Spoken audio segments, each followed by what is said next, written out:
Amang makapangyarihan, maraming salamat po sa buhay ng bawat isa. Sa inyong pagmamahal sa amin, sa proteksyon at gabay, sa aming kalakasan, sa katugunan ng aming mga kahilingan. Maraming salamat po. Salamat sa bawat isa na naglingkod ngayon. Nagpasalamat din po kami sa pamilyang ito na tumanggap sa Inang Berhing Maria. Basbasan niyo po ang kanilang tahanan. Pagkalooban niyo po ng kapayapaan, pagmamahalan at pagkakaisa. Pagpalain niyo din po ang kanilang pinansyal na pangangailangan. I-provide niyo po ito, Panginoon. Bigyan niyo po ng kagalingan at kalakasan ang buong pamilyang ito.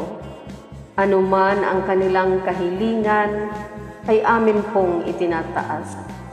Ganon din po, Panginoon, anuman ang kahilingan ng bawat isa na narito ngayon, ay amin din pong itinataas sa iyo. Patawarin niyo po kami, Panginoon, sa aming kahinaan, sa paulit-ulit na pagkakasala. Patuloy niyo po kaming pagkalooban ng kalakasan, katatagan, lalo na sa aming pananampalataya. Baguhin niyo po kami, Panginoon, ang aming mga kilos at gawa, kung paano kami magsalita at mag-isip. Nawa, palagi itong nakatuon sa iyo. Tulungan at turuan mo po kami na maging masigasig sa aming pagsiserve sa iyo. Pagkalooban niyo po kami ng makadiyos na pagmamahal, makadiyos na karunungan at kaalaman na aming maibahagi sa aming kapwa.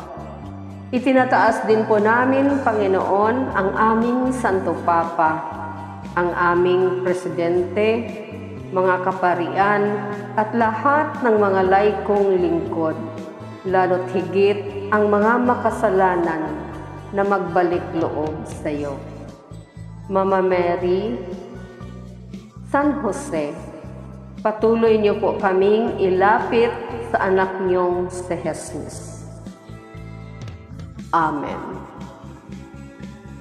Sa ngalan ng Ama, ng Anak, at ng Espiritu Santo.